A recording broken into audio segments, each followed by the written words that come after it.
Reactions को balance कैसे करना है सबसे पहले समझ में आ गया होगा आप लोगों को। अच्छा, अब ये फॉर्मूला मेकिंग कैसे करते हैं, ध्यान से समझ लो कि थोड़ा सा फॉर्मूला मेकिंग कैसे करते हैं कि अगर हम फॉर्मूला मेक करना चाहें, जैसे अभी मैंने एक रिएक्शन लिख के समझा, ठीक है। जैसे एक मैं रिएक्शन लिख दूं,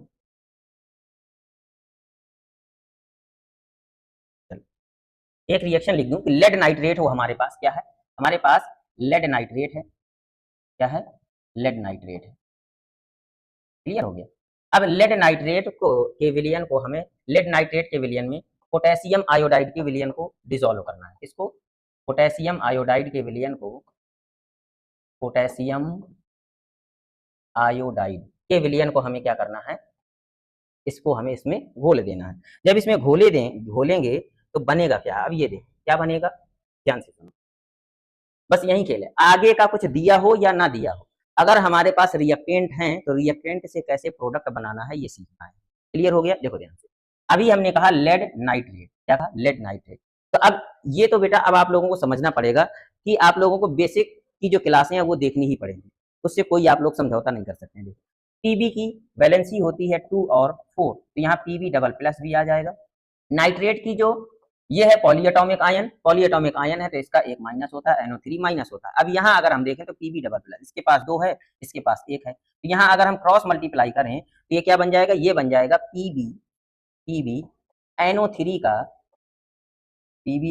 का होल ट्वाइस, ये बन गया। क्लियर हो गया। अब आगे देखो, यहाँ क्या है पोटेशियम है, पोटेशियम का 19 होता है, कितना होता है 19, तो 2 8 8 1 हो जाएगा, यानी इसकी वैलेंसी प्लस की 1, इसका 53 होता है, क्लियर, तो इसका -1 होता है, 7th A का है, ठीक है। पीरियोडिक टेबल में उतना डीप मत जाओ, इसका याद रखो कि -1 होता है, तो 1 यहाँ रखा इसकी वैलेंसी और यहाँ क्रॉस मल्टीप्लाई किया तो ये बन गया Ki बन गया, क्या बना Ki, यानी अब हमने पोटेशियम आयोडाइड के सोल्यूशन को लेड नाइट्रेट के सोल्यूशन में क्या करना है, घोलना है। तो जब इसमें घोलेंगे तब बनेगा क्या, अब एक चीज याद रखना कि इसका प्लस उसके माइनस के पास, उसका माइनस इसके प्लस के पास जाएगा। तो देखो ये वाला जो माइनस वाला है इसके प्लस वाले के पास आएगा और ये जो माइनस वाला है इसके प्लस वाले के पास जाएगा। क्लियर हो गया, यानी आयन एक्सचेंज हो जाएंगे, क्या हो जाएंगे, इसके जो आयन है वो एक्सचेंज हो जाएंगे। अब यहाँ से बनेगा पीबी, देखो क्या बनेगा, ध्यान से देखो, यहाँ से बनेगा पीबी डबल प्लस था और यहाँ क्या था आई माइनस था, तो ये बन जाएगा, देखो 2 यहाँ रखो और 1 यहाँ रखो। अब क्रॉस मल्टीप्लाई जब हम करेंगे तो ये बन जाएगा पीबी, क्या बनेगा पीबी I2 बन गया, क्या बन गया PbI2 बन गया। क्लियर हो गया। अब हमें क्या करना है, PbI2 बन गया। अब देखो क्या बनेगा साथ में, अब हमारा ये K है, K प्लस है और NO3 माइनस है, NO3 माइनस है, तो यहाँ से 1 इसके पास 1 इसके पास, जब हम क्रॉस मल्टीप्लाई करेंगे तो ये बन जाएगा KNO। तो अब हमें क्या बना, ध्यान से देखो, ये जो Pb है यानी लेड है, किसके साथ गया, I के साथ गया, तो लेड आयोडाइड बन गया। अब हमें नाम भी तो नहीं याद रखना, नाम भी याद हो गया, क्या हो गया लेड आयोडाइड, क्या बना हमें, ये बन गया हमें लेड आयोडाइड। और साथ में दूसरा क्या बना, पोटेशियम नाइट्रेट, क्या बना पोटेशियम नाइट्रेट,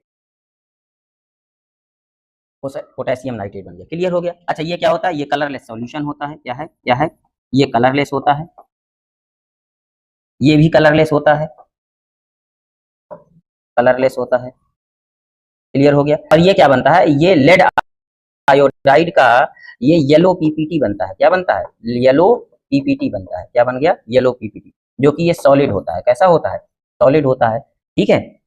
और ये बन गया हमारे पास, ये भी कलरलेस सॉल्यूशन होता है, कैसा होता है, कलरलेस सॉल्यूशन होता है।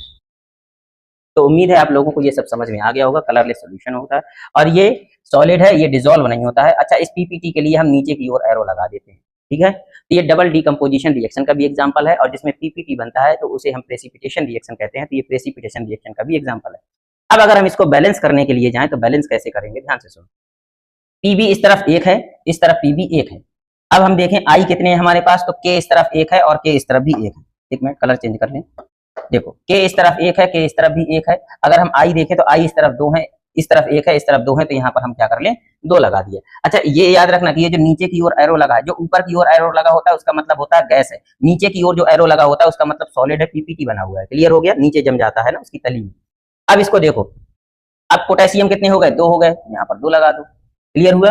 अब यहाँ पर देखो नाइट्रोजन कितने हैं, तो नाइट्रोजन की अगर हम बात करें तो नाइट्रोजन उस तरफ देखो कितने हो गए, 2 हो गए, इस तरफ नाइट्रोजन 2 ऑलरेडी हैं।